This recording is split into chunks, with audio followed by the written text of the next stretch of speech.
Assalamualaikum warahmatullahi wabarakatuh.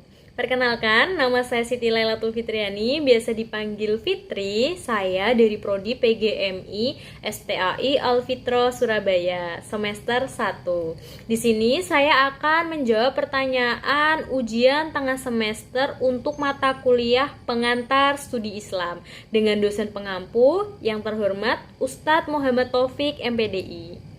Langsung saja saya akan menjawab pertanyaan nomor 1. Apa pengertian dari studi Islam dan tujuan dari studi Islam? Nah, apa sih studi Islam itu? Segis merupakan terjemahan dari bahasa Arab Dirosah Islamiyah dan dari bahasa Eropa itu Islamic Studies. Jadi secara harfiah, studi Islam merupakan kajian tentang Islam. Secara terminologi, yaitu sebuah kajian secara sistematis dan terpadu untuk memahami dan mengetahui tentang ajaran Islam, baik pokok ajarannya maupun hal-hal yang bersifat rasional dan realitas dalam kehidupan sehari-hari. Secara teorinya, Islam merupakan agama atau kepercayaan yang diwahyukan oleh Allah Subhanahu wa Ta'ala melalui Nabi Muhammad untuk dijadikan sebagai pedoman atau pandangan hidup umat manusia. Adapun sumbernya yaitu berasal dari Al-Quran dan hadis.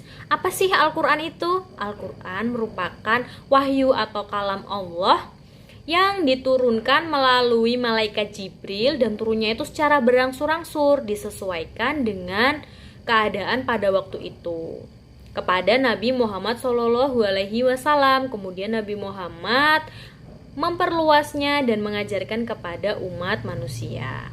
Yang kedua, hadis. Apa sih hadis? Hadis merupakan segala sesuatu, tindakan maupun perilaku, perbuatan serta ketentuan dan ketetapan Nabi Muhammad SAW. Dua sumber tersebut yang dijadikan sebagai pedoman atau pandangan hidup dan pijakan umat manusia dalam berkehidupan.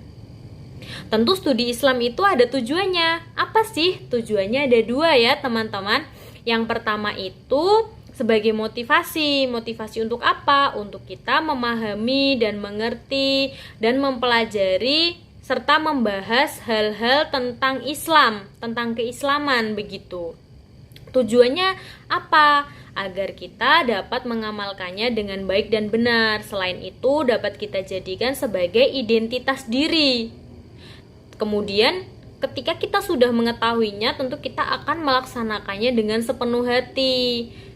Yang kedua, studi Islam itu juga menjadi sebuah wacana yang secara transparan dapat diterima oleh masyarakat umum atau semua kalangan, baik secara suku, agama, ras dan budaya. Islam itu dapat diterima. Jadi Islam itu bersifat rasional.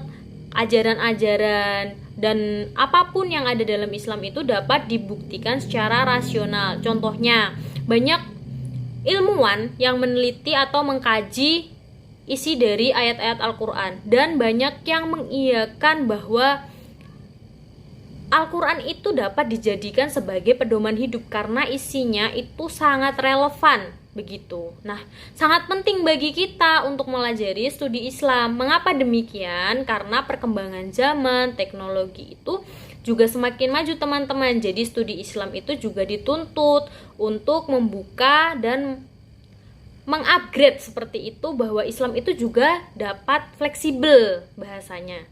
Dapat dijadikan pedoman dari zaman dahulu hingga zaman sekarang, seperti itu.